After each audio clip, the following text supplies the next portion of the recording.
Hello, friends. It's so good to be with you today. I got something that's really on my heart, something I really feel is important and relevant to this time, and that Mm. is the subject of men. I want to talk about men and kind of just reclaiming the masculine presence specifically in the house of God. I would like to see Amen. men of God just really rise again. And I'm not talking about the angry, broken, Come on. dominant, that dominates and then just disappears. But I want to talk today about the leading with fire in their eyes, the humility in their hearts, the strength in their hands. And I also want to talk about maybe some of the wounds and the responsibilities that men have, the identity, the meekness, the mission of manhood. So buckle up. This is a call to arms, and I really believe you're going to hear some things today that really the enemy would love for you to ignore, because I'm joined today with Cord Blankenship, and he doesn't just preach to men; he collects them. He does. Cord Blankenship. He has Refiner's Fire in Ennis, Texas, and quite honestly, I think the name of the church actually defines his nature. I mean, it's a kind of a perfect description of him. And Cord is fearless. He is dangerous. He's passionate. He's on fire. I'm so glad, Cord, that you're with me today. I just want to talk to you some about men. And there's a couple of things. Let me just say this real quick, and then I want to bring you into this. The primal instincts in men a lot of times is to drive them to protect, to provide, to compete, to explore. I mean, that's just in us. Yes. And when that's shaped with a responsibility, it can be a beautiful thing. But unchecked, it can become aggressive. It can become selfish, selfishly ambitious, dominant. So we're seeing a lot of things happening with men today that I would like to see you center up on. I'd like to see you talk about. You sent me a text, and you made this statement. You said hard times create strong men create good times create weak men, and then weak men create hard times, and it's kind of a vicious cycle. So in that cycle, the hard times are creating strong men. That seems very prophetic right now. Do you see this happening in our culture? And is it causing men to rise at this point, or are they collapsing? Do we live in a time where men are creating hard times, or are we kind of shifting to where the hard times are creating strong men? Where are we in that cycle of men today?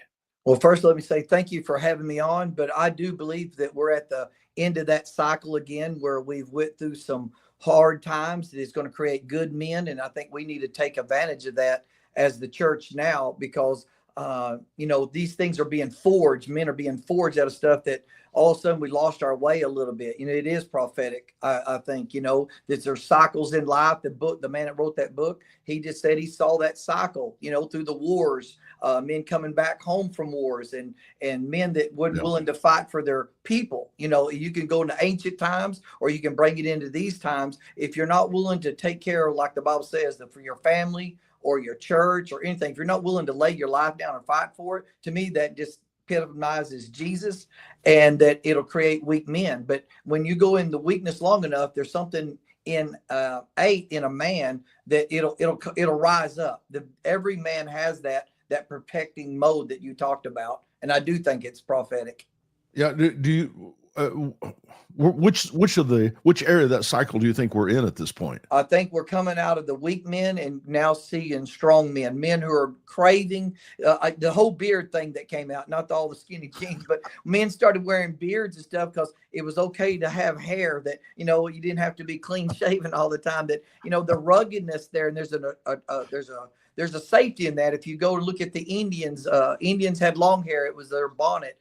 Vikings grew beards, and there's reasons for it, but it just, the manly part, people started missing that because we've been in a time of weakness through COVID. And I don't blame everything on COVID, but there was a weakness there. That, are you going to stand for this, or you're going to be pushed into that, or you're going to follow something that you don't agree with? And everybody had to kind of make decisions, but you sometimes have to make a decision as a man. Maybe I got to protect my wife because we didn't know nothing about it. But then you had the John Waynes in there saying, nobody's going to tell me what to do. And I think a man, meekness is not weakness. You know what I'm saying? Right.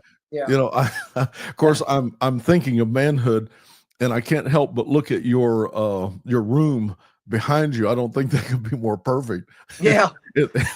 Dear God, man, it looks like a museum in there. Well, we're not going to go hungry. Put it that way. If the store shut down. Yeah. Well, I go back to Luke, where Jesus told him, he said, y'all have a purse and a cloak. He said, times are getting hard. And he said, you need to sell that purse or go pawn it, sell your cloak and buy a sword. That's what Jesus told the disciples. There's hard days coming. You know what I mean? So, yeah. Well,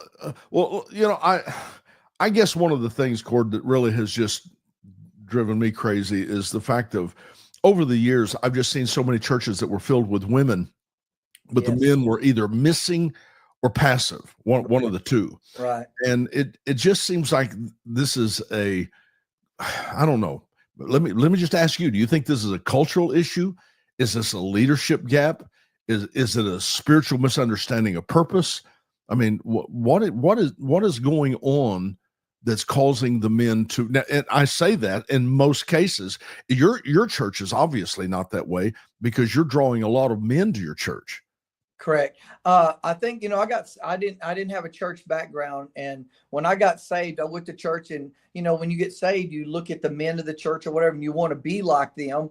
They're the ones you're trying to, model after, because I didn't have nobody to model after. But, we'd have work days and no men would show up. And then the pastor would say, you're here and you could do it. So I think men coming back from the war, that's one thing I always look at. I love history, that when they come out of war, their adrenaline was up from World War II to Vietnam. And the church kind of got feminized a little bit. It's good for the mama, it's good for the kids, but it's not good for daddy. And they didn't see what they call leadership in the realms of men being men. Men like different stuff than women. You know what I mean? They like different colors than women. And not to be male chauvinist, but men who to lead. I say this a lot, that men need to be leaders in their home. And then you build relationships, and then disciple comes from that. Jesus chose Peter, who was a fisherman. He was a leader of his boat, but also he cut an ear off a man for Jesus. But when it came down to the hard stance of standing for Jesus, he denied him. Yeah. He needed discipleship. He knew that, I think you're talking about the church. I was thinking of how the church looks. It doesn't look like your room there. No, it's the sound is nice. The seats are soft. The carpet's soft. Yes. It's almost as though the church itself, the church buildings, are made for women and not for men. Otherwise, I think there would be a few deer heads or something on the wall of the church. I wouldn't advocate putting deer heads in the sanctuary, but we can always fluff it up with flowers on Mother's Day. But I'm just saying, to have it always pastel, I think it kind of like turns some men off. And then I don't think some rugged men seen real men in church. Yeah. And I think I always use this with the men. I said, if you think Christianity is weak, try to be a real Christian for a week like Jesus. Yeah. When you could fight, but you have to walk away. You know what I mean? Turn the other cheek. That's a real man. Well, let me ask you a question. What do you feel draws men? I mean, what you're doing, I heard just a glimpse of some of the things that you put on for men. You have I thought you said you had like a beast feast. Yeah, we have one every year. Mm-hmm. Well, I'd like if you could just take just a couple of moments and tell what you do at your church, kind of how you draw men, and tell me what's happening with the men at your church. Okay. It all started when we first kind of planted this church. And, I'd say I'd go back a little further than that. When I worked at Elk Corporation, it was a roofing company. It's like an oil field. It was just all men. We were all not saved and lost. And then when I got saved and born again, I wanted to win my friends. That's the typical thing. God gives you that heart. And I started winning a lot of men to church, but men didn't want to go to church because they said it was sissified and, it's for the women, for the children. I heard that so many times. And so we started putting on, like basketball tournaments, horseshoe tournaments, darts, We took them to the races. We sponsored a race car and took the guys out to the racetrack. And You're talking about happened, your church does this. yeah, we done that early. That was the first step. And men started finding out that when you got around a lot of men, they didn't have to drink or party, but they saw real men taking care of their families. But we loved racing, and we had some kind of camaraderie in there. And then I had friends that were felons, and they couldn't carry guns anymore. And I was a bow hunter. That's what I hunt with. So I started taking them bow hunting. Next thing you know, I turned our whole church into almost bow hunters, and they're not here from October to November, and they're out hunting and stuff. But that's a part of the price of a good man. You lose your church for 2 months, but that's all right, because I'm a firm believer. You get the man, you get the wife, and you get the kiddos. And I saw that start working. Then we put a lot of emphasis on men activities. Here's what we said. We're going to have a good kids world. We're going to have good teens. We're going to have good praise, good preaching, all that. But we're going to target men.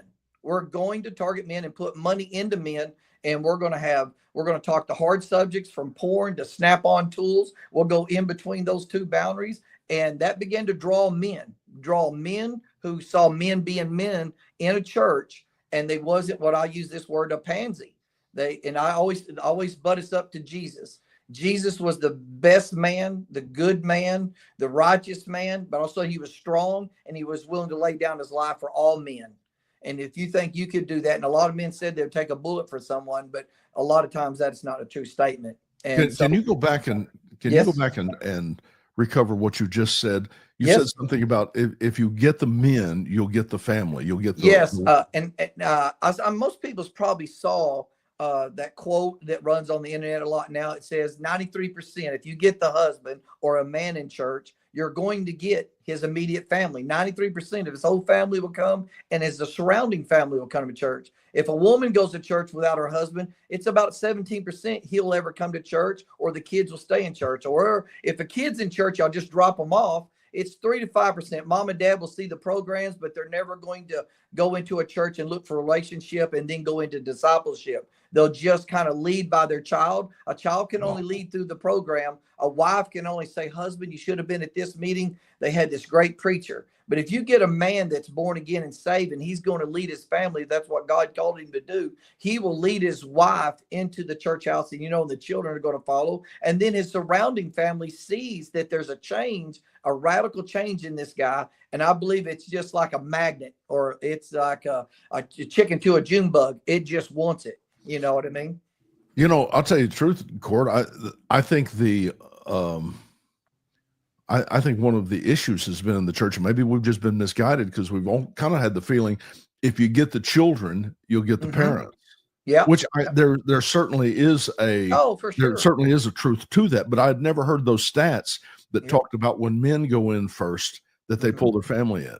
Yeah. And, Willie George, he built his whole church on a big kids program, and it works for him. Not every church can be like another church, but I know the principles are that Jesus called just the everyday man, the fisherman, the tax collector, those kind of men. And then he created a relationship with them. And then they were truly becoming disciples. And they learned, they went up and down. And when you deal with men, you're going to have that up and down. But I believe God called men to be leaders, and not male chauvinists, but leaders. Wow. Yeah. I have something. I don't even know that this will work. This was something Angie sent to me, and let me see if I've got this right, because I'd like to play this for you. Okay. If this is right, I'm sure hoping I don't screw this up. No, just go. Tell me when you're ready. Yeah. Yeah. Let me see if I can turn this up. I'd like to have you hear this. Okay. God did not create Adam and Eve at the same time. He created Adam first, gave Adam his responsibility, gave Adam his word, because God holds men responsible first. Mm-hmm. When men abandon their lead responsibility, women are critical. They're essential. He uses Easier Kenigdo. She's an essential collaborator. But when mankind fell, God didn't come and say, Adam and Eve, where are y'all? He said, Adam, where are you? Correct. The Bible says, in Adam all died, not in Adam and Eve all died. Wow. When God did the covenant, he said, I'm the God of Abraham, Isaac, and Jacob, not Sarah, Rebecca, and Rachel. In other words, he would hold men ultimately responsible. In Exodus chapter 34, verses 23 and 24. God called all the males, he left all the women home, and he said, if I can get you men to listen to me, I will send you back and I'll save your nation. So he holds men ultimately responsible. So when men fail, it's like the foundation of a house failing. The other parts are critical, but the stability of the other parts are dependent upon the solid foundation. Foundations don't have to be pretty, but they better be strong. So God is calling men to be strong so that everything else, family, churches, and culture, can be built on their strength. Because if not, then we're calling on women to be women and men. And God is not calling on them to be both. He's calling on us to be men.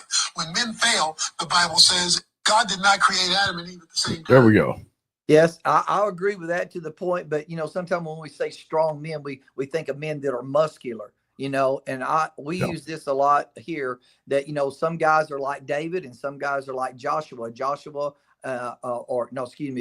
and David are like, but then you have Joseph, who is more, he has an even temper. Right. He has a deal. You could put him through a fire and he's not going to get mad. You put him in prison, he makes it better. You know what I mean? A woman accuses him and he just goes with the flow. But David, if you did that to David, he'd be slinging a sword and cutting heads off. You know what I mean? You put Joseph in the pit, he's going to be okay with it. He's going to trust God. But David, but here's the deal. That's the heart that God gives you. And as the gentleman was speaking there, the pastor, I believe it is a man's duty. And I believe that a strong man needs a strong woman. You could say that too. All the judges that there were, the greatest judge that we had in the Bible was Deborah. Think you had Samson as the last judge. Think if Deborah was the greatest judge there was. But it's not saying that men are better. I hope they don't get that. I just believe, as he said, God called men to step forward. And that's just something you're not going to get away with. It says Christ followed God. Man supposed to follow Christ, and the wife and the kiddos and the dogs and the fish will follow that in suit. Yeah. And I think you become a softer man because you got to be soft in caring towards your family. But if somebody's coming through the house, somebody's got to be that protector. And you got to fight that off. And in the same deal, I don't want men to be male chauvinists thinking that, they love to use the word woman. If you submit to me, then I'll love you more. Well, Jesus said, listen, you need to love your wife as I love the church. I gave my life for it. I sacrificed for it. These are the hard things. This makes a real man here. What causes a man to go that direction? What is that insecurity? What is it? It is 100% insecurity. You know what I mean? And, that could stem from, so many stuff. We could open up a can of worms there, but it is. He wants to be respected, but maybe he wasn't the alpha male in school and got beat up. And then now he can overpower weaker men or weaker women. But it's insecurity. It's a brokenness in a man. And we see it a lot. They said the wheel that squeaks the most gets the grease. And sometimes it ain't the guy with the loudest mouth. You got to be careful with the ones that are quiet. If you ever lived in the world, you go to a bar, you wouldn't worry about the one popping his mouth off. You're worried about the guy sitting over by himself. But if you touch him, he's going to open up. You know what I mean? And so I just believe that, if you look at the point of men and raising them in church, like our Beast Feast, the last one we just did, we had like 115 men show up. We give gifts. Wait just a minute. Explain what a Beast Feast is. Okay, a Beast Feast. Because nobody's going to know what that means. Okay, excuse me. Okay, all the hunters in our church, from whatever they harvest, we're going to feed men from deer, elk, cougar, raccoons. It doesn't matter. Wild pigs, rattlesnakes. Some possum in there. Possum. We've had it. We've had everything. So, and that's just one second. I got to tell you something. This was. I went to a church in Oklahoma, naturally, right. And the pastor was driving me around, and he was a country boy, right. Oh my God, I am telling you. And he was driving along, and we came along, and there was a turtle, a big turtle that got hit. It was there in the road. Now, apparently it was pretty fresh. Yeah. And he slowed down and he said, them's good eating right there. Yeah. And what's frightening is I really believed him. I thought, dear God. Well, I What are got we people in having church tonight? like that. Yeah. Yeah. Was there any turtle at your place? Not yet, but there will be probably. I'm just telling you, we got some guys that they lived a rough life and they're willing to eat anything. I think if you put barbecue sauce on it in Texas, they'll eat it or fry it. You know what I mean? So, but anyway, your beast feast is just a little bit of everything. yeah, we just whatever they harvest or can go out and get, and we do try to find some of the crazy stuff just to kind of have that there. And from duck and you name it, and we'll sit down and eat and have fellowship. Then we'll bring a word of salvation call. We'll give good gifts, manly gifts, fishing poles, guns. We give a lot of stuff like that. But there's always a devotion and a call for men to be men, to step up in front of men. Last year, we had 15, 16 men. They showed up at the church. And it's just what it is. They get in an environment of men talking, cutting up, and they find out these dudes are real. They don't have to have other influences in their life to bring their courage out. They learn to be comfortable in their own skin. If I'm a Joseph and I'm kind of quiet and I'm a D personality, it don't have to be like me, like an A personality, but we're all getting along. We're men, and the alpha male kind of goes out of the window, and you're just being men, but it's grouping together. That fellowship starts happening. And after that fellowship point, they'll start coming to church, and then that disciple thing starts happening. And I've just seen it over 20, 30 years, probably more, seen it happen. And right, we have more men that are around the altar dancing than women. Kind of went to a mission trip with Mike Lincoln back in the day, and I saw men around the altar praying first, and it burned a hole in me. And I just know where I was going to church that men took the back seat, women were doing everything, and not in some kind of hierarchy role. It's just that men didn't know if they could or if men should do it. I don't know, but it just burned a hole in me to have men lead their families. And I really didn't want it to be like, a soldier type leading, but it was that men get to be who they are. I'm not ashamed that if I can grow a beard, I'm not ashamed I got hair on my back. I'm not ashamed that I'm learning not to cuss as much, but I love my family, and I just got born again. I'll hold you underneath the water a little bit longer to make sure all the sin's gone. But anyway, and then you come up. But I think once you open it up where men can be men and talk manly stuff, and then a man who is bound up maybe in porn, he'll know he could go to these guys and talk to them and open up his heart, and they're not going to go home and tell everybody. And that starts setting men free. And that is a part of the leadership, causes relationship, and then you're going to start discipleship. It just flows in those three areas. You got to have somebody leading. Yeah. I wanted to play that video because it puts such a strong emphasis on the fact that men have a place. They have a responsibility. And 100%. I've just not seen it much. And I'm very interested. It's kind of like the beast feast that you have. You do that once a year, correct? Once a year. Yep.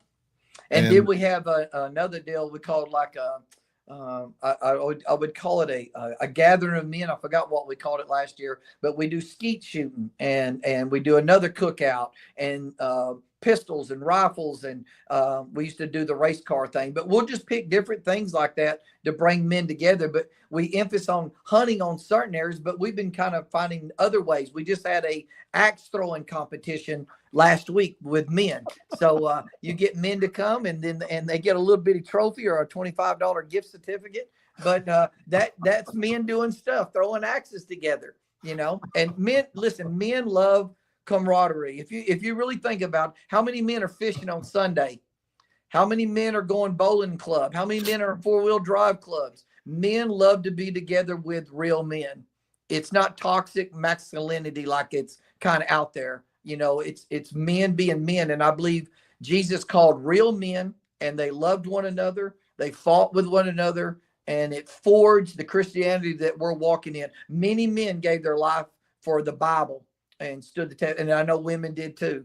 But men need to lead the charge in the realm of Christianity, and women are only going to get stronger, and your kids are going to get stronger seeing that. I think a leadership is number one. He called Adam, and Adam could have told the serpent to get out of the garden, but he didn't. Yeah, he was standing right there with her. Yeah. Why are you talking to my wife? Why are you trying to make her believe something that God already told us not to do? He should have took charge. He was strong enough to name all the animals. He was strong enough to walk in the cool of the day with God. He could have turned around. God said, you have all dominion Only thing he had to do is say, get away from a wife and get out of this garden, go back to the tree over there where you belong. That's all he had to do. But something in him didn't do it. I would always use this. He started loving maybe his wife more than God. And we can never do that. A man needs to have Christ first. It is Matthew 6:33. I forged that into the men that do seek him, and everything is going to line up. If they come for marriage counseling, you need to start seeking God. You're the priest of your home. I'll put it on them. Even if he's the one drinking or had an affair, all of that, I'll start with him. You need to be Christ-like, and then everything else will begin to line out. Even if the wife, we got to deal with some issues. But it's the man. The man has to be leading, not like a tyrant, though. It's a godly leitership. It's servanthood, really. That's what I would say. Mm-hmm. Mm-hmm. Yeah. What do you feel in most churches? Because all the churches that I've ever been around will obviously say, "Hey, I would love to have more men involved," and it's almost like they don't know how to start. It's one thing, because most of the time if it weren't for the women being there, dude, there wouldn't be any churches. I mean, they literally That's 100%. They weren't coming. Oh no, 100%. If it wasn't for women, there would be no church. If it wasn't for women, there would not been a church. That's 100%. But that's like Catherine Kuhlman said. Only reason I'm on this pulpit because a man said no. Well, what about a church though that needs need to somehow turn the ship? They need, and obviously you can't just turn the ship. You because then you start producing something that's fake. You know, 100%. There's nothing worse than a fake manhood. Right. And it's, what can they do to initiate change, from the standpoint of their church? One, it be like it has to be on the pastor's heart for sure. We understand that. But if you'll open up spots where men could lead, where you'd say where women maybe be leading now, just open the door to the point where I need you more than fixing the church up, more than doing. Men will do that. Men will gather and come and fix an area of the church. But men need to understand that they are leaders inside the church. If worship starts playing, they need to be worshiping the Lord. It's not for women and children to lift up their hands. I mean, I see that so much that men think they're going to lose their masculinity to show vulnerability. And I don't think they need to know they can be vulnerable. They can be open. They can shed a tear if that's that. But, and not every man's the same, but I think every man that Jesus calls needs to be more Christ-like than he was prior to that. You have to understand that Christ was compassionate, but he was strong. Okay. He was the greatest leader that we ever known. But he always kept it in an inner circle. He had the 3, he had the 9, he had the 70, and he concentrated knowing he's going to birth a little army, a Navy SEAL army that would reach out to the masses, that we have thousands of pastors leading churches all around the world. And they need to understand that we need to create disciples under us, and it's not wrong. And the pastor has to understand that he doesn't have to have all the answers, and don't be scared of having men around him. Because I think every pastor needs men around him, good friends, but I think the church needs, I have this happen all the time in church, and maybe I'm rattling, but I have women come up to me after service, and I'll say at least 15 to 20 times a year. That's a lot. And it just happened probably a month ago. A wife comes up to me and tells me that they were visiting our church. And she said, Pastor, I just want to say one thing to you. I've never seen so many men worshiping God. And that means pastors need to worship. And then other men will see it's okay. And I think they follow the example. I always go back to the mission trips I've been on, from Cuba, Philippines, Indonesia. You go around, men are leading. And I know there's customs there, but men are leading. But I said, I'm going to mimic that. Our men need to love the Lord more than their wives and their children and their jobs. And if I get men loving Jesus more than anybody, then that's going to roll over to everything in their life. And I know it's true. How long did it take you to turn it to where men were leading more in your church than women? We started that out day one, I think. To tell you the truth, I won probably 50 plus men on my job. And then what am I going to do with them? Well, I made them come to church where I was going to church, and we started it. You know what I mean? We let what I do with them. They were all misfits, You're going to church. yeah, like, you got to be disciples, but God knows how to break the heart. There's a book I read a long time ago that says lead like Jesus. And I use that scripture. He told him, listen, go get a sword. Then another time he told him, you don't live by the sword, you die by the sword. You got to understand there's a time for everything. And Jesus led men, fishermen, hard. That life in that day was hard on its own. There was customs and all of that. But he found a way to be gentle, compassionate, but strong and fearless at the same time. He stood those men down when they caught the woman in adultery. And, he told her that, there's nobody here accusing you, but he stood them down. He stood that crowd down knowing that she was guilty. So in the same deal, he's standing them down. Then he's offering compassion. And then he corrects her and says, don't do it anymore. I just think that's so manly to me. I think that's godly. I think it's leader. And in my own life, to turn the ship for other churches is that I think we just need to be a man in front of men. If I got a problem, be open to it. Let me ask you a question. What wounds do you think are most common in men today? I mean, there's father wounds, there's identity wounds, there's failure. Sometimes it's just embarrassment from failure, or because sometimes things will happen in a person's life that they're not responsible for. They just kind of become victimized by it. But in today's time, and of course, I mean, I've thought so many times concerning the wounds of not having a father, not having I'm really surprised. I guess I shouldn't be, but I'm really surprised how many people come in and they really have father issues. Yes. Yeah. Because, he was raised hard. And then when you're so overbearing and hard, it breaks something in the younger one that makes him weaker. His daddy's the alpha male. I got to be a beta male. The daddy, if you're going to use this incident, the daddy should raise his son up to be at the level he is and then try to surpass him. But most time it's always the daddy's an alpha male so much that he's going to train and teach and grind on him and make him hard and make him tough.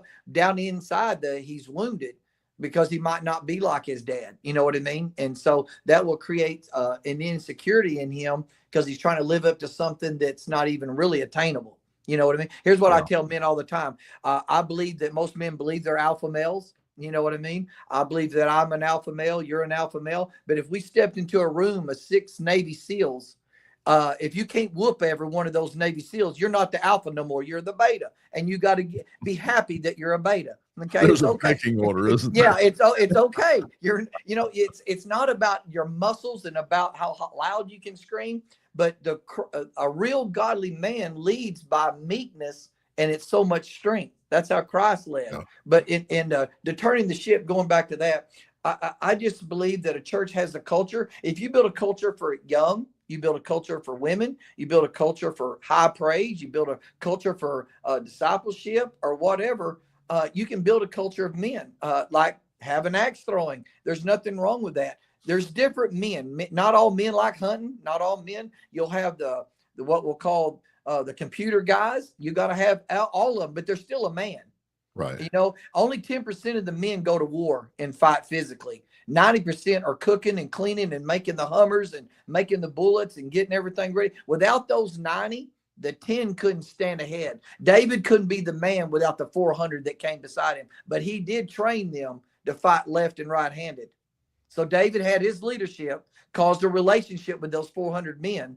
And then that was discipleship to other men, because when he brought his friend in, when he made the mistake, his man wouldn't go sleep with his wife when he came back home, because he said, I'm going to honor all my men. David, you taught me to honor my men. Well, I won't do it if they can't do it. That's a big story right there, because what that basically identifies is character that has been built. 100%. Mm-hmm. Yeah. I have this quote here. It says, accountability isn't just for weak people. They are needy. For it is not for wimps. It is not for the strong that want to be stronger. And the uncommitted, we need to be committed. Listen, we all have weaknesses, but commitment and character grows past our weaknesses. We're all going to always have some type of weakness, but my character can be strong. Work on a man's character. Men want to be men and be who they are. That's the weakness that you talked about. Men sometimes don't get to be who they are. I got to be like my daddy. I always think about Like I'd hate to been Billy Graham's son. Everybody's gonna, you know what I mean? Everybody's gonna make you live up to him. You know Right. what I mean? And you're not. Whoever big name person, you look in Hollywood, most of their sons can't live up to what their daddies were because that was their gift. And they need to be forged in their gifting. And if they love computers more than my daddy's a big fisherman, we need to nurture that, but also always show that leadership ability. But you're trying to create a leader in that realm, that you need a leader in the computer room. You need a leader when he gets home. Why don't you do this for me? Why don't you define manhood? And now I know that's a broad palette right there, but from your perspective, what is manhood? How would I define that? If I'm trying to establish something in the culture, because obviously you're right, we have men that are strong, some that are not quite so strong, some that are just natural leaders, some that are cultivators. We have men on all different levels, and we want to find their strength, but they all need that sense of feeling like I'm a man, and that's challenged constantly. I'll tell you, of course, something happened to me that I really believe is something we deal with a lot today. When I was growing up, I could not have been more loved. I was in a very loving family. It was a good family. God bless me. I could not have been more loved. Right. I could not have been more appreciated. But there was something that was missing. My dad was very proud of me, but he did not acknowledge me, excuse me, as a man.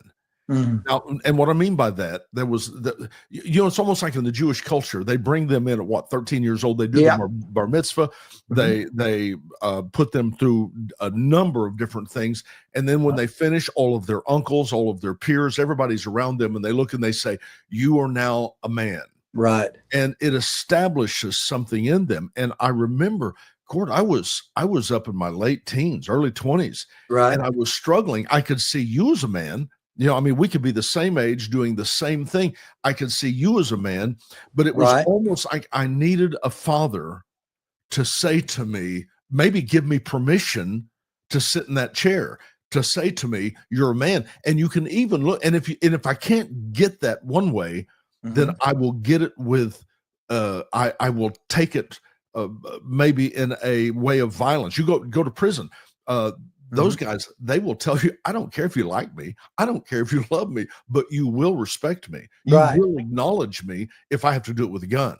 You're going to acknowledge me." And it's like men need acknowledgement as a permission to be a man. And I think that goes back to the thing of fatherhood. Right. And I think maybe in the church, and I think this is something obviously that you've done, is you've really established and given permission to be men, right, and laid that out. So if you wouldn't mind for me, would you maybe acknowledge or describe what you define as, what is manhood to you? Manhood to me would be, I don't want to use the word encouragement. I think affirmation. You said you can be raised in a good godly home, but if a man doesn't get affirmation, and manhood, I believe, is oh man, I don't know how to put a definition to manhood. I would just say that men need affirmation. I was raised not in a Christian home. My daddy had some addictions to it.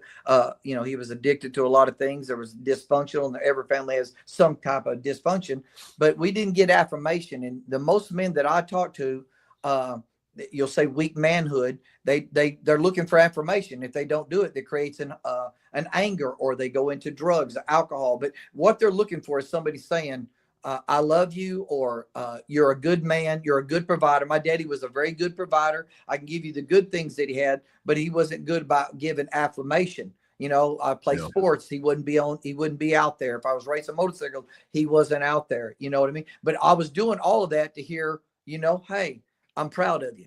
And I'll tell you this story. Isn't that amazing how we need that?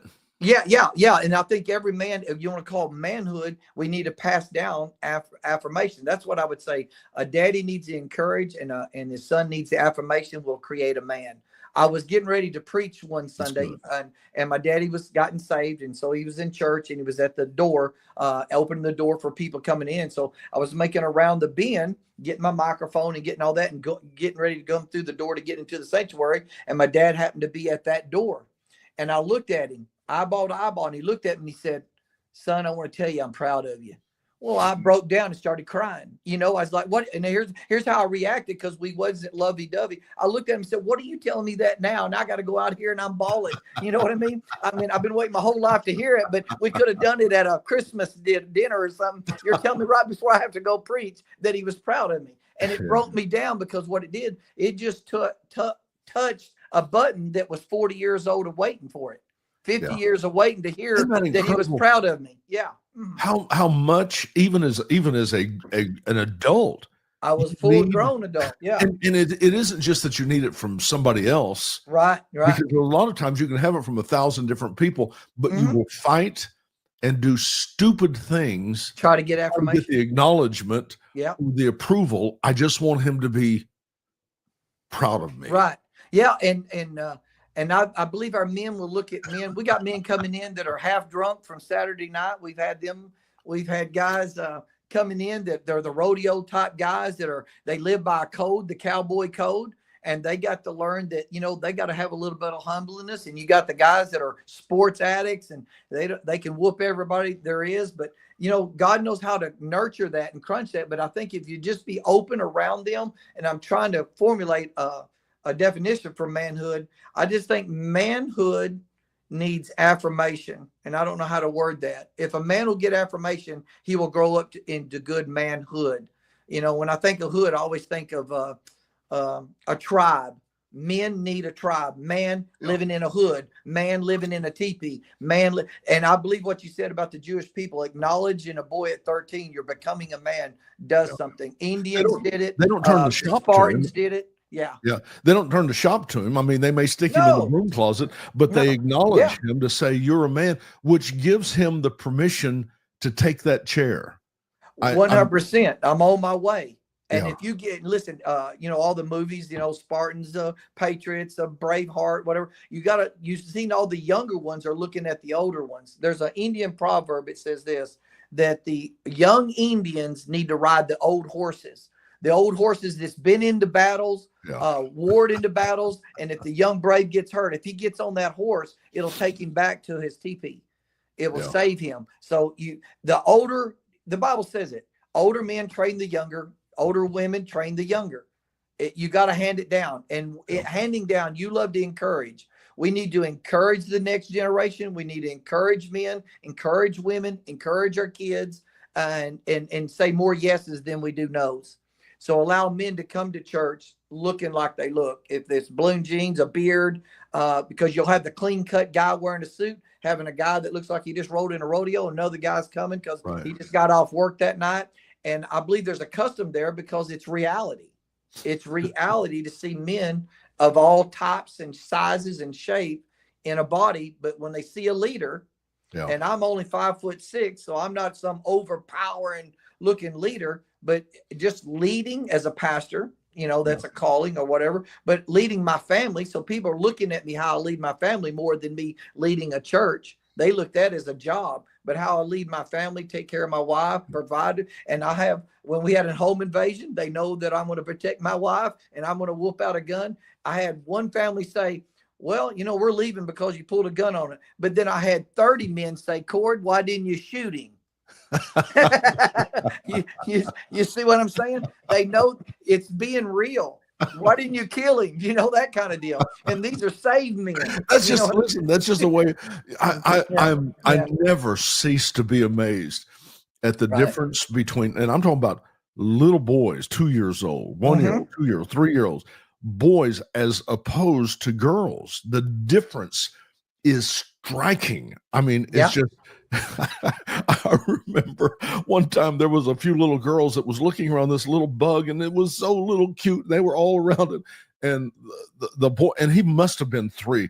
he looked over their shoulder and just reached in with his foot and stomped it. Right.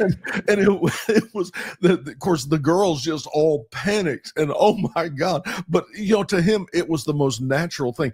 The difference in them is so broad, Mm-hmm. but we've not fed that. And we've gone through a few decades to where they were diminishing that, feminizing men. Right. To the point that they were almost shaming them for having I said something some time ago. I said, are there no more John Waynes? Right. Dear Lord, just not men who go around pushing things around, but just flat stands up and says, okay, everything's all right. I'm going to make sure everybody's safe. Right. And there's a strength and there's a courage and a comfort that comes in that kind of masculinity. Yeah. That I think everyone needs. So I see this in young men. I see this the desperate need in them, but many of them, Cord, they don't have fathers. Right. A lot of them maybe they lost their father and they're seeking that. So how can a church, and from your standpoint, a pastor, how do you provide that position for them, or can you provide that for them? Yes, that's where I believe that if I'll take the leadership into the point to see if they want to build a relationship with me. I've took many hunting, and I have other friends that taking guys hunting and just other things that you do. But you have to go with them and show them what a father is going to be like, or a pastor should be, or just say a man. Okay, you got to spend the time on that, because let me say this right quick. Go ahead. Relationship is spelled Time. 100%. That's true. There's nothing worse than an absent father, because it doesn't communicate something. As a pastor, I mean, you take them hunting or whatever. How much time do you allot for that? Just in that season, like if it's hunting season, say I this one felon that I worked with a long time, I brought him out hunting, trained him, taught him, and it was only a season. This is in hunting season that I got to go now touch the families that in marriage counseling or whatever. He understood that I'm going to like cut you loose for a little bit and then come back around to him. But then I would tell him, go all to the men's functions, go to the men's breakfast, go to the men's prayer, go be around men. You need to be around men. It's in the society. If you look at it, we've come through a weak time. If you take the agenda, and I don't want to bring this up, but you look at women who think they're men, and then women who are attracted to women who think they're men. That means that woman's looking for a leader. And then the women who are acting like men, that's what they're just doing the opposite of what they need in their life. And so, like you said, men need to be just men, and I'm not talking about an alpha male in this circumstance. Right. Okay. Because that's a misconception, isn't it? I mean, it's almost like to say, if you're going to be a man, you've got to be somebody who almost pushes people around. No, because the guys that are fatherless, they don't have a father in their life, so they try to create what image they believe a father should be. And I think it only through Christianity that you can get it corrected in that realm, because, looking to a father. I was dealing with a lady that was dealing in homosexuality, and I was talking about father, the loving father, the loving father. Well, she took her backpack and slapped me in the face with it and told me, don't tell me about a loving father when my father molested me. You see what I'm saying? And so there's got to be a good representation to downplay all of that negativity. And I think you got to be real. I think you got to be real in that. Show weakness and you can show strength. And they're going to pick that up. Men are going to pick that up. How did you handle that? The woman that hit me with the backpack. Yeah. I told her this. I said, you have every right to be angry, hurt, and broken. And then my wife was with me, and I said, but we love you then.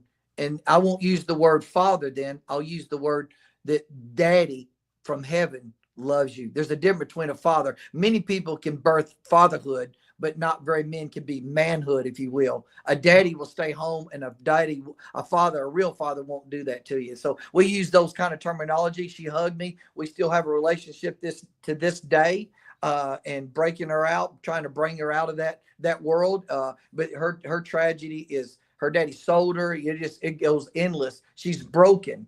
And that's on another subject. But anyway, in the realms of manhood, as they're speaking today and turning it. I just think living it. You're an encourager. I want to be an encourager, but I like to be more. What else? I'll put it this way: I'm an A personality, so I want to tell the guy he can be who all he can be in Christ Jesus. You know what I mean? And so I'm gonna push him towards that way. He's like, hey, you want to go diving with sharks? You know what I mean? It's one of the, and that don't make me a man. What makes you a man is showing up on Sundays and leading your family into the house of the Lord. Yes. You know what I mean? And so leadership, I always go back to this: leadership to relationship equals discipleship. Discipleships are awesome. Classes are awesome. Beast feasts are awesome. But you got to have the point where I'm going to lead my family, and that means that's an icon. If Jesus was walking on the earth, I'd be looking at him. The Bible tells me to follow his footsteps. So I gear myself that he loved the church enough to lay his life down. He nurtured it with strength, and he cared for it. And that's what I mimic a man to be like. And that's how I mimic my life. Would you define masculinity and manhood as two different things? Yes, because most people, if you say masculinity, they think alpha male, and I don't want that to come across like that. Manhood is somebody is in that tribal communion of being a man that does what a man should do: provide, protect, care, love, esteem, give affirmation to his kids. We say no more than we say yes, and generationally, that's how we've been taught, for sure. Yeah. Yeah. What do you think is the biggest lies that culture's telling men today? And that hyper masculinity that's out there, and I won't name names, but saying that how many women you can sleep with, you need to be fit as a fiddle, have a 6-pack, drive a car, smoke a cigar, drink a whiskey with your buddies, and don't let anybody talk bad to you. Jesus said people are going to talk bad, so we got to learn to take it on the cheek. And you're a man when you can walk away. Anybody can get in a fight. Now, I mean, take care of your family if somebody's trying to hurt them, but you just look for a fight that if somebody rolled on you or put you down or disrespected you, and you got to mount up and bow up. That masculinity doesn't show the model Christ. It takes a big man to really walk away. Here's what I'll tell you: if I watch a lot of UFC, and I've always liked fighting. I was in martial arts. The deal is when you can walk away, that's real strength. And most fighters will take, because they know they'll kill somebody if they really fought somebody. A real fighter, like a UFC fighter, he has to look at him and say, you just don't know what you're going to get into if I start slamming you. You think you're tough, but you're not that tough. But see, he's coming from emotion, hurt, alcohol, whatever, but he doesn't know what he's fixing to get into. He's fixing to open a can that he can't. But that guy that says, I'm not going to take advantage of you and whoop you and make fun of you in front of everybody, I'm going to turn and walk away. And you're going to be thankful that your friend's going to find out who I was. And you're going to say, whoo, I'm glad I didn't hit that guy. You know what I mean? The strength is that you're willing to walk away. It doesn't prove nothing that you're going to try to fight somebody. You know what I mean? It's not. That's the masculinity that's being sold now. Because why? I think we've had a weak culture for like 12 to 15 years. And that rubber band thing came, with the pride and all of those things. It's funny how it's the women taking charge, but they're acting like men. That means that men need to come back into the force and stand the ground. It's the women's always taking up the banner. I'm not trying to put women. If it wasn't for women, there wouldn't be a church. If there wouldn't be women, there wouldn't be no good man. You know what I mean? So it's sad to see that women sometimes got to be put in the position where a man should be. Yeah. How can we equip men to be more? I mean, obviously, you have an ability to draw men. I think there's a grace on you for it. I think you are. McCorkle was that same way. Right. McCorkle, he in all the years that I've known him, he always had the presentation of strength about him. He didn't have to go and beat up anybody or yell at anybody. Matter of fact, I don't think I've ever seen that. I mean, he may have done it, and it just wasn't where I could see it. But there was a strength represented in him that just drew men and rough men. I'm telling you, some rough men that I just thinking, dear Lord, what rock did they drag you out from? Right. And it was, but they would be drawn to his strength.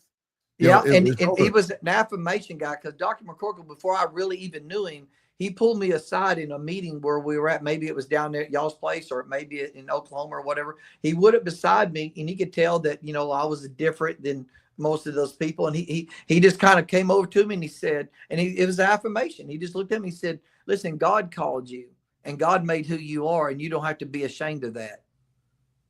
Because I sometimes don't fit in around, like when I first got saved, a pastor took me to a big a convention of a denomination, and I had the long hair and I didn't look like I was saved yet. And everybody was saying somebody needs to get saved here tonight. And I know they were talking about me. I got upset and I cut and popped all their balloons. You know what I mean? I wasn't cultured enough yet, but Dr. McCurkle, like, when he saw me, he just come over and told me those words, and I'll never forget them. And I didn't have to always talk to him, but he always, when I looked at him, he like kind of looked through me, and he was willing to give me that affirmation, like, God cut you out of this mode. You went through what you went through in your life to be who you are. And if you'll let that open up, then God's going to use you. But if you try to change yourself to be like that guy or that guy, and everybody's got their own thing. You come from a different cut. He said, but you be who God created you to be. And that affirmation is that's what I'm saying. That older gentleman and been in the faith 60 years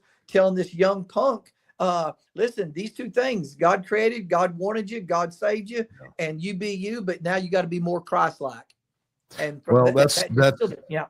that's the heart of a father for sure. Let me ask you something. Sure. Do you take all of the men that you draw, do you try to steer them toward not just manhood? I mean, obviously that should be something that they are comfortable being who they are as a man. But do you steer them toward fatherhood? I would say yes. I would say a lot of them are coming in. I would already quote them being a man, but being a Christ man. And that means now you got to go, be a father, a real father. Start putting affirmation, treat your wife right. Those kind of things are the biggest changes that we run into. Once he feels that he's okay to go hunting or go fishing or be who he is and throw horseshoes or axes, he's okay with that. His wife was drawn to him for a reason. But listen, when you get in the realms of treating your family, you need to raise men and your sons or daughters or whatever, but then you got to be Christ-like. So I'm talking in the church world. When a man comes in here, I want him to be that man, and have that masculinity kind of part into him. But then I'm flipping the script all the time, telling him you're not that toughest man on the block, because I always use Jesus. If you want to be tough and you think you're tough, act like a real Christian or a real Jesus man. Jesus can turn the other cheek. He led his family. Quit saying if your wife did this and your kids wasn't doing that. You be the leader and everybody's going to follow. And I stick to that kind of plan. You need to be a real man at home, and that will reflect in the church. If you're a man in the home, you'll be a man in church. You'll be a man in society, and what I call a godly man, a Christ man. That's what I steer them towards, getting back into the home. You need to do it at home before you do it in church or on your job. Okay. You need to do it at home. Yeah. Okay. Your wife will tell on you. Your wife will reflect that you're leading. I promise you. Yeah, I really believe that a wife, two things. I think a man needs affirmation. A wife needs security. 100%. First, women need security more than love. Yeah, and that's interesting. And that's got to be provided. That I think that should be probably one of the greatest. I mean, face it, the first thing that happened to us when we came to Christ, the first thing he did to us was establish identity and security. This is who you are, and you're mine. And I love you. Yeah, and unconditional. It wasn't conditional on your, it shouldn't have been. Unfortunately, that's what religion does. Religion brings you to the place that God's acceptance of you is completely conditional on your coloring in the lines. Oh, yeah, for sure. And it's just, I think that's distorted from the church, the idea of fatherhood, starting with our Heavenly Father and his attitude toward us that I love you, but if you don't do right, I'm gonna kick you out if you ever mess up. And then there's the feeling of insecurity. There's the feeling of being disqualified. I mean, this is something. What is your message to a man who feels disqualified, who feels broken, who feels like, okay, I've messed up, man. I've gone too far. I don't even know that I'm Right. redeemable. What do you say to him? Uh, just on the first basic level, I would tell him that you have not gone so far that you cannot be redeemed or healed. And if you're broken, that's a walking out process for somebody that is really broken. You know what I mean? You're trying to find Can it. you If it's talk about that for a affirmation, second? yes. Can you talk about that broken part there for a second? Because that is Yeah, a process. And it it's is not a like something process. like you're going to flip some switch and suddenly, I've gone from green to blue suddenly, Right. because you literally have to walk that out. Right. Yeah. Brokenness will make him go in all different avenues, and it's not a license to sin. It's not a license to go out or mess up or whatever. It's not that, but he's going to react to that. When a man gets depressed or he doesn't know where to turn, he's going to try to fix it. You've always heard that men try to fix it. Well, they'll try to fix themselves or fix their marriage.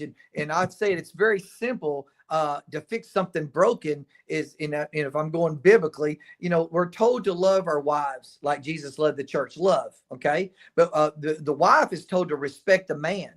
So if you want to heal a man, he needs respect. Not like saying I'm a man, you got to respect me. The man should earn it, but the wife should be given a man. He wants to be respected, and that feeds that in him to make him love more. So God loved the world and God loved the church. Okay. And he sent his son. So God tells us to love our family, and then the family supposed to respect the husband, but the man's got to start it first. But just dealing with a man that's broken because he doesn't have a daddy, coming out of alcoholism, he's had multiple affairs, whatever brokenness that he's going through, that's a walking out. And I think you need to bump it. We would do it with scripture, and you do it with love, and you just do it with your own testimony. Like, I'm guilty of that too. I've been there. That to help a man, you got to open yourself up to be vulnerable. A lot of pastors don't want to open up and said, I used to ride around. I used to do drugs. I did this. I did that. I'm like the demoniac, in Ennis, to the point that I'm here. I don't get to go somewhere nobody knew me. So everybody knows, like, that was the same chord doing that at the polka festival. Is that the same? They used to tell my daughters, this is what your daddy used to do. And my kids would go, Daddy, did you do this? And I say, baby, I am guilty of all what you've heard, whatever. I said, here's my deal. My closet has a lot of skeletons in it, but maybe it'll scare the hell out of somebody else one day that won't never do what I did. You know what I mean? So the deal is, a broken man needs to hear a man used to be broken too, but Jesus fixed it. Then you got to walk along. You got to lead him. You got to then have relationships, spend the time with the broken man, and then that'll equal discipleship. You know what I mean?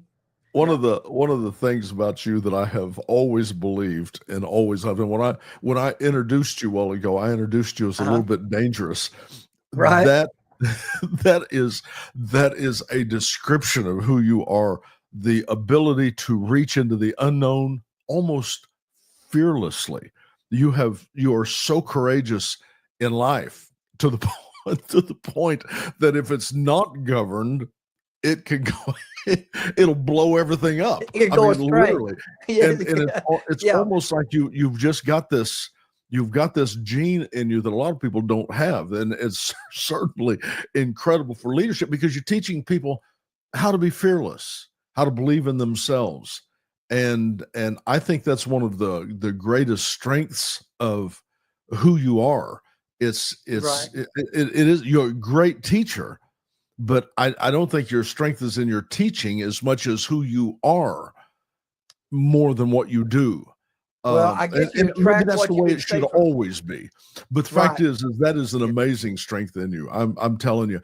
And I'll tell you what, something else that does, that gives courage, and that gives strength to cross boundaries and do things we've always been afraid to do, or thought that we could not do. I could never do that. And you've got the personality and grace on you that basically says, well, let's try it anyway. Right. Well, yeah, I love this Christmas story about, the island of the misfits, all the broken toys, the Christmas story. I used to cry at that all the time. You know what I mean?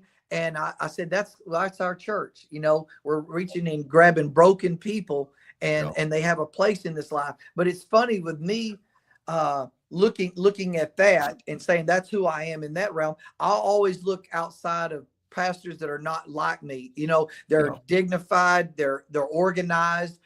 Craig Rochelle, you just keep going down the list. These guys are so organized, and I'm none of that. But in that, they're teaching me and training me to keep me in the bounds. You know what I mean? And I could go down a list of a lot of guys that I like looking at everybody that is not like me.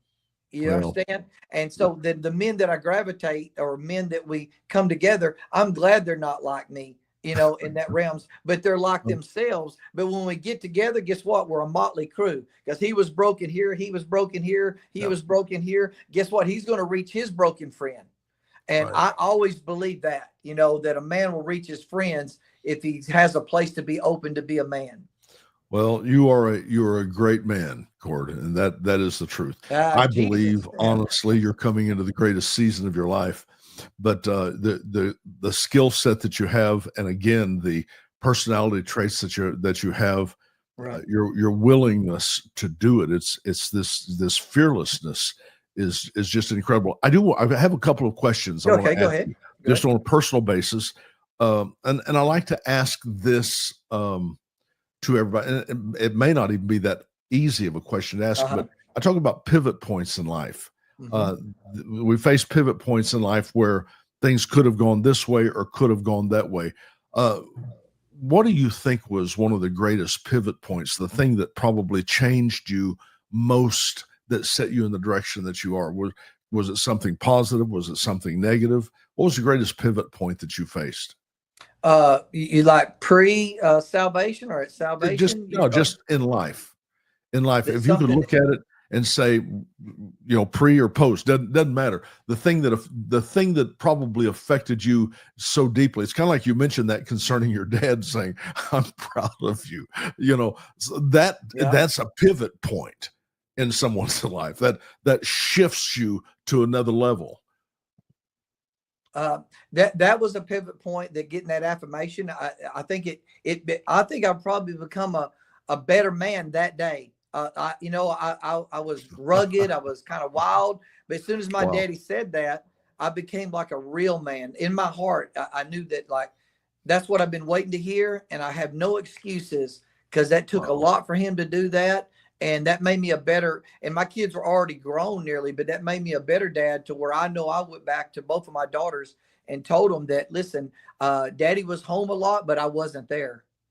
And so I was home. And then when I got saved, you know, I jumped into this boat 100%. I didn't know what was right and wrong. And I was dragging my family to church. You know, that's all I knew to do. And sometimes that probably wasn't right. I wouldn't take them on vacations. I was like, we're going to get y'all all saved. You know, the rapture's fixing to happen. You know, we got to get in. The devil's around the corner. We got to hurry. But, you know, but one of the main pivotal points that I think I could have went really, really bad on, and this is personal, that my mom and dad, you know, they loved us. They did the best that they knew how, where they were at. But they were in a big war one night, and it got to a serious point where, you know, there was a lot of fighting and just a lot of turmoil. And me and my dad kind of went to war a little bit. And then I ran outside. You know, I'm 12 years old, and I had to sleep underneath the trailer house. You know, I know nothing about God or nothing like that, but my spirit changed that day underneath that trailer house, sleeping all night, scared, fear. You know, now I'm being biblical. I know a spirit of fear came into me, but I've become very murderous there. You know, me and my mom planned to do things that would have put me in prison for the rest of my life, you know, to my dad and stuff. And that started following me all my life. I would have moments of clarity and thought, but that affirmation wasn't coming. So I would be the class clown. I had learning disabilities, but guess what? I made it through church. I made it through school. Give me $6 and I'll read this book, and half the words would be backwards. You know, it didn't matter to me. You know, I was making it, and that kind of followed me through. But knowing that when I went to Bible college, I never knew a Bible story. I took a children's Bible. So that taught me that you can just keep pushing through. Don't worry about what people think of you. You know, that never bothered me. You know, if I couldn't speak well, I couldn't say the words or whatever, I just know that I'm going to follow my own path, my own way, and I'm not going to reproduce the negative of what my parents gave me, but the good that my parents, work ethic, they learned to forgive one another. My mom and dad knew about forgiveness more than anybody I've ever seen. They could be at war. I'm talking war. Then the next day they could say they were sorry and they would be kissing for 3 days and then go back to that same, alcoholic war again. And then I used to tell people my daddy had more faith than any preacher I've ever said. He was a mechanic and he would have no money. We would have no food. He would say, I was like, what are we going to do? And he'd go, well, a car's going to break down sooner or later and I'm going to have to fix it. I got faith. The cars are going to break down. The money will be coming. Money's going to get here. I just got to wait for the cars to break down. So you take the good that you can from traumatic events in your life, pivot points in your life, find the good in them. Jesus said we're going to have suffering. Make suffering a positive and not a negative, because you're not going to get away from it. You're going to have suffering in this life, but try to find this quote silver lining as quick as you can. So those pivot points. And then Christ was most definitely, marrying my wife was a huge pivot point for me at the right time in my life. And she loved me. She loved me just for who I was. But, there's things I needed to be Christ-like in. But like I said, I wouldn't be the man that I am today without my wife. And I wouldn't be the man without my mama. My mama showed more strength than any man that I've ever seen in my life to put up what she put, And I asked her one time, if you had to do it all over again, would you do it? Would you take the same thing that you had to take all the time for us? She said, I would do it all to know that your daddy got saved, you got saved, Chad, my sister got saved. She said, I'd go through hell itself to know what happened on this end of it. And so that's strength. You talk manhood and power of a man. Let me tell you, my mom had more strength than any man that I ever seen in my life. You know what I mean? So that's why she's called a woe man. You know what I mean? She's a man with a womb. You know what I mean? So yeah, for sure. So a pivot point in my life is probably one of them. My daddy saying, I'm proud of you. That was probably, I become a man. I become a man that day. Even though I fathered children, I worked at a corporation. I've led 4-wheel drive groups, hunting groups, all of that. It changed me. It radically changed me that day. It's something that I needed to become a complete man, that affirmation that day. Yeah, for sure.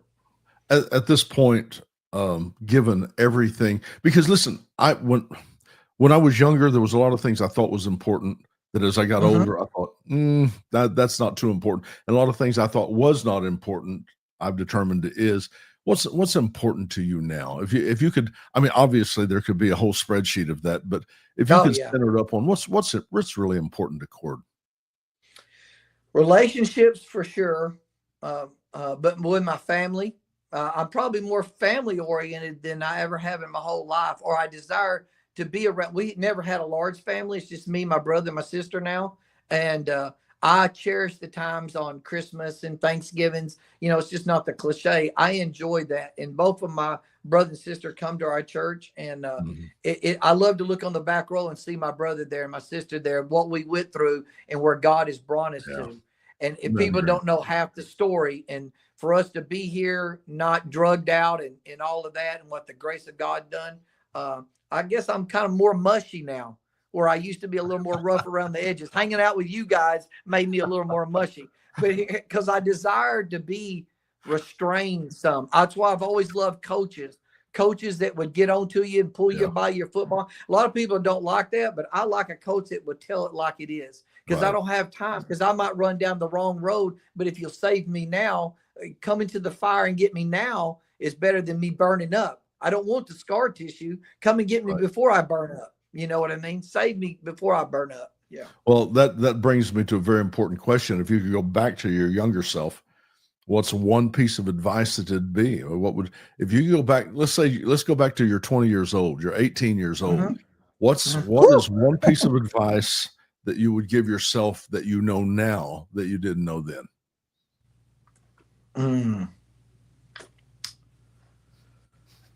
Oh, at 18 years old? Well, I wouldn't think. Let's just say your younger self. Yeah, my younger self. Yeah, my younger self. Looking at it, what I thought a man was, and what I know a man is. My daddy, he hung around a rough crew of people, and none of those guys were men. They were wife beaters, alcoholic, drug addicts, stealers, thieves, all of that. And you kind of idolize them. And they were all damaged men. They needed Jesus. Right. That's what it was. But it's kind of a distorted view of masculinity. Yeah, for sure. And listen, they worked and they were men's men, that kind of deal. But then to find out, when I pair it now to what Jesus did, how he could wipe you off the face of the earth, but he didn't. He went to the cross and he could have called 1,000, 10,000 angels down, but he didn't. That meekness and what we deem weakness is the strength that I desire. That, because I'm an A personality, you don't have to be the loudest person in the room. The strength is carried in what you do, not what you say. Yeah. You know what I mean? And so if I could look and say, I'm glad I was following these guys, and then years later, I'm following a real man, and it's found in Christ Jesus. The Son of Man is a real man. Yeah. Yeah. Oh, and incredible. I want to model my life after him and you and other men. I do. I always look at the people that are not like me, and I pick up so much. I can osmosis pick out the traits. You're an encourager. You're a Barnabas. And it's like, boy, that's good. And I can encourage people, but mine don't come out like with a daddy-like figure. Mine's like a coach. Let's get up. Let's go. Let me grab you by the mask and yeah, drag you. let's go. Now I'm like David. I'm going to grab you by the beard. Come on, let's move. I had a friend that played basket or football back in the 50s and 60s at high school, and he said, man, that coach would grab me by the face mask and drag me around, and he was calling me all kinds of names, and my mother was in the stands watching. He said, my God, they were so hard on us. Yeah, and I loved it. It's probably that daddy figure that I was getting it. That even the Lord says, you love him when you allow him to correct it. And Donna, when in marriage counseling, Donna always tells the ladies that, and she uses David and she'll use Joseph. She'll say, listen, you married a David, and that's what he's going to be. God created him to be that way. So let him be more Christ-like. Don't try to make a David a Joseph. If you married a Joseph and he's a quiet man, he doesn't have a lot of emotion, he doesn't express. Listen, that's who he is, but he needs to be Christ-like. If you get him Christ-like, then he will give you that love and that emotion. That part will come out of him. But he's always going to be a Joseph, and David's always going to be a David. But we're supposed to have Jesus in those personalities, and that's what changes you into a real man. You can be a man and rough around the deal, but you still need to be Jesus in that. For sure. Absolutely. Yeah. Well, in essence, it's all of that strength, all of that passion, all of that grit, all of that power contained in love. 100%.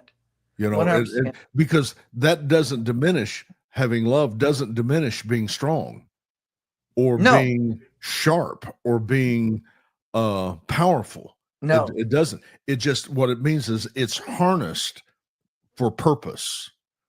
And I think where you see people who are not harnessed in love, they'll end up just exploding here, exploding their strength, their masculinity. But when your masculinity is harnessed, almost like you would harness an animal that is so powerful. I mean, you got this oxen or this whatever that is, 1,000 pounds of meat. I mean, it just is strong, but it's harnessed to stay within a path.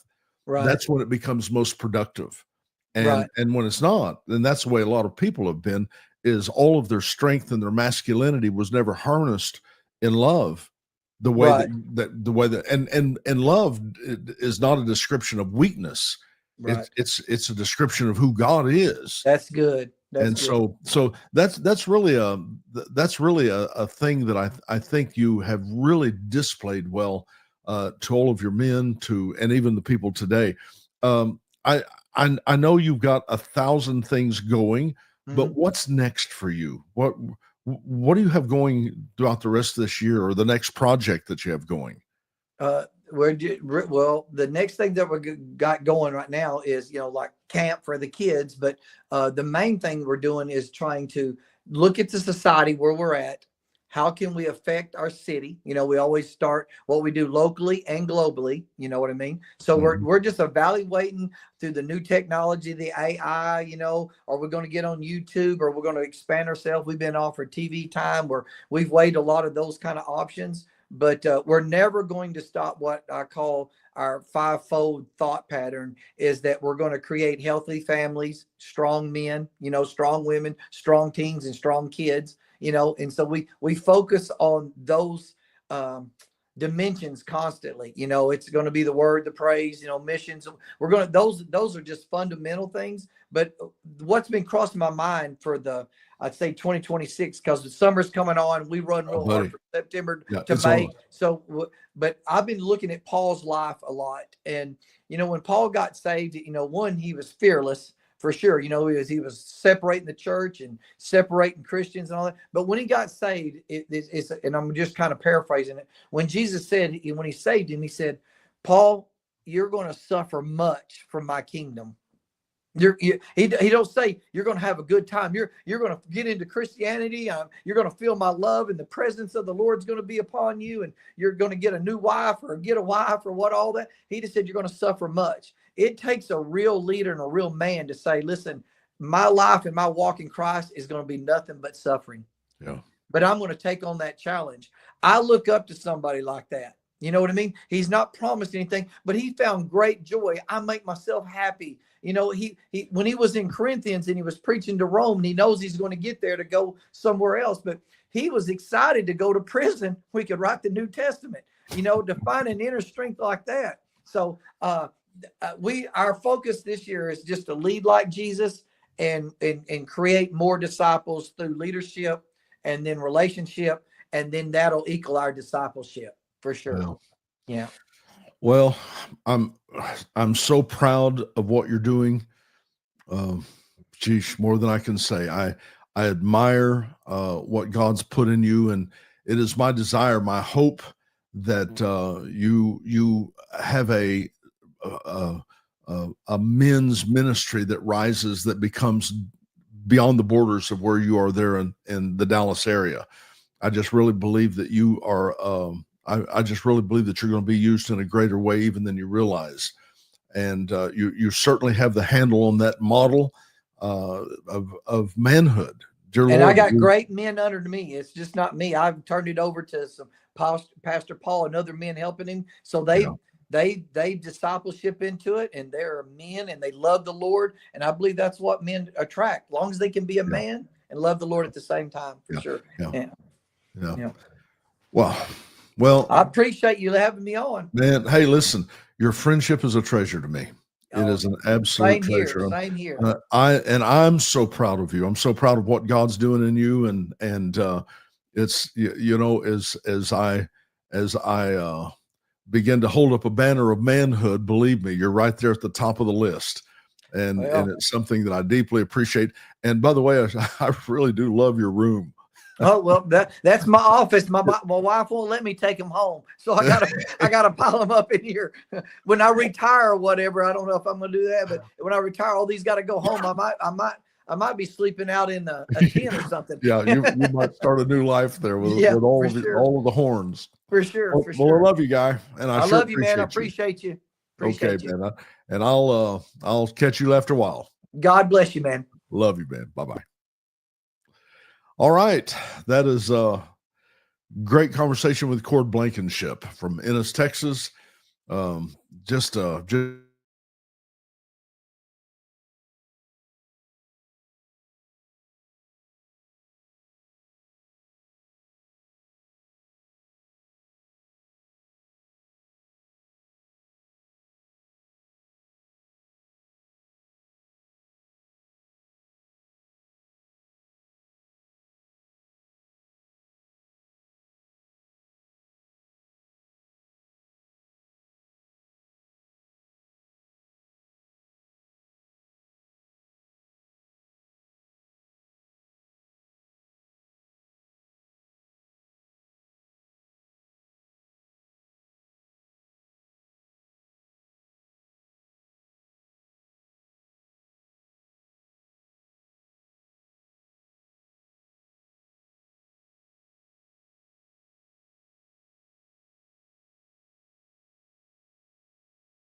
Whoa. It's still going.